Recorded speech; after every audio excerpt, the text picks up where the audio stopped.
Social media پر گردش کرتی ہوئی ایک تصویر میں کچھ یوں لکھا تھا کہ اگر مسجد میں بچے شرارت کریں تو اسے درگزر کریں، کیونکہ یہ بچے ٹی وی انٹرنیٹ چھوڑ کر مسجد میں آتے ہیں، کل یہی ہمارے بعد دین کو زندہ رکھیں گے۔ امیر اہل سنت اس بارے میں آپ کیا فرماتے ہیں؟ ہائے ہائے، علم و علماء سے دور رہنے والوں کی نصیحت ہے یہ، جبکہ حدیث پاک میں تو یہ ہے کہ چھوٹے بچے کو جس سے گندگی ہونے کا اندیشہ ہے، یعنی کہ اندیشہ نہیں، ظن غالب ہے، یعنی خیال جمتا ہے کہ کر ڈالے گا، اس کو لانا حرام ہے، اور بڑا ہے کہ یہ گندگی نہیں کرے گا اتنا بچہ، تو اس کو لانا مکروہ۔ اور پھر یہ کہ بچے جو شرارتیں کرتے ہیں نا ان کو مسجد میں لانا گناہ ہے، یہ علماء کا فتویٰ ہے۔ اب مسجد میں بچے آپ بولتے ہیں ان کو شرارت ہے، تو اس میں یہ تو لکھا نہیں ہے کہ شرارت جو کرتا ہے نا اس کو سمجھا بجھا کر مسجد میں لائیں کہ دیکھو شرارت نہیں کرنا، جیسے ہی آپ نے شرارت کی ہم فوراً مسجد سے آپ کو گھر بھیج دیں گے، سمجھا بجھا کر، پھر اپنی بالکل نظر میں رکھیں اس کو، کوئی بڑا سمجھدار بچے کی بات کر رہا ہوں، نظر میں رکھیں تو ٹھیک ہے، لانے بالکل لانا چاہیے کہ یہ نمازیں دیکھے، نمازی دیکھے، دین سمجھے، اس کو مسجدوں سے محبت ہو۔ لیکن یہ بچے تو کبڈیاں کھیل رہے ہوتے ہیں مسجدوں میں، اور دوڑ رہے ہوتے ہیں، شور کر رہے ہوتے ہیں، تو یہ آپ بولو کہ انٹرنیٹ چھوڑ کر، تو اچھا آپ مسجد میں تراویح میں لے آئے، چلو انٹرنیٹ سے چھڑا کر، یا وہ جو بھی آپ سوشل میڈیا سے چھڑا کر یا فلم سے چھڑا کر، تو مسجد میں تراویح میں کتنی دیر لگی؟ 1 گھنٹہ لے لو، 23 گھنٹے کیا کریں گے؟ یہ پھر وہی کریں گے جو یہ کرتے تھے اگر یوں دیکھا جائے تو بہرحال حکم شریعت جو ہوتا ہے نا اس میں اپنی طرف سے وہ کوئی ایسی بات نہیں کرنی چاہیے۔ علماء سے جو بھی اگر کوئی سا تحریر چلاتے نا، کسی عالم دین سے اس کو چیک کروا لیں، کیونکہ یہ ایک گناہ کی تائید اس میں پائی جا رہی ہے۔ گناہ کی تائید بھی گناہ ہے کہ نہیں، یہ دیکھتے ہیں تو ان کو شرارتیں کرنے دو، مسجد شرارت کرنا گناہ ہے مسجد میں، تو آپ شرارت کی اجازت دے رہے ہیں۔ فتاوی رضویہ میں ایک فتویٰ ہے جس کا میں مختصر تھا کچھ اس میں حاصل جو عرض کر رہا ہوں، کہ جو مطلب ہے کسی مسجد کے قریب گانے بجتے تھے،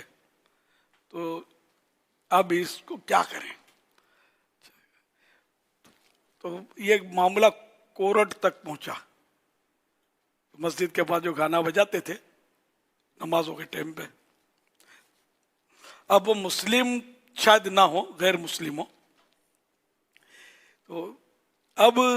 یہ کورٹ میں معاملہ پہنچا، تو اعلیٰ حضرت رحمۃ اللہ علیہ سے مشورہ طلب کیا گیا، فتویٰ طلب کیا گیا کہ ہم ان سے کیا مطلب وہ ترکیب بنائے کہ یہ ہماری جان چھوٹے۔ تو اعلیٰ حضرت رحمۃ اللہ علیہ نے بڑا پیارا مطلب مشورہ دیا، بہت سمجھ میں آتا ہے کہ یہ فرمائے کہ ان کو یہ مت کہنا کہ نماز کے اوقات کے علاوہ گانے بجاؤ، نماز کے اوقات میں نہیں بجاؤ۔ اس طرح کہو گے تو یہ نماز کے اوقات کے علاوہ گانے بجانے کی اجازت بالصراحت ہو گئی، کھلے لفظوں میں کہ آپ بجاؤ گانے نماز کے وقت کے علاوہ، یہ نہیں کہنا ہے۔ بلکہ ان کو یہ، کیونکہ وہ غیر مسلموں کا دور تھا، تو تب یہ کہ اعلیٰ حضرت نے فرمایا کہ ان کو یہ آپ رکھیں کہ نماز کے اوقات میں گانے مت بجاؤ، یہی ہے نا، نماز کی ٹائمنگز میں گانے مت بجاؤ، بس اتنا کہنا۔ اگرچہ بات یہ وہی ہے، لیکن اس میں یہ کھلے لفظوں میں گانوں کی تائید نہیں ہے، یہ کہاں کہا کہ اس کے علاوہ بجاؤ، نماز کے اوقات میں گانے نہیں بجاؤ۔ تو یہ صرف 1-2 لفظ کے فرق سے بات بن گئی، وہ گناہ کے اس سے نکل آئے۔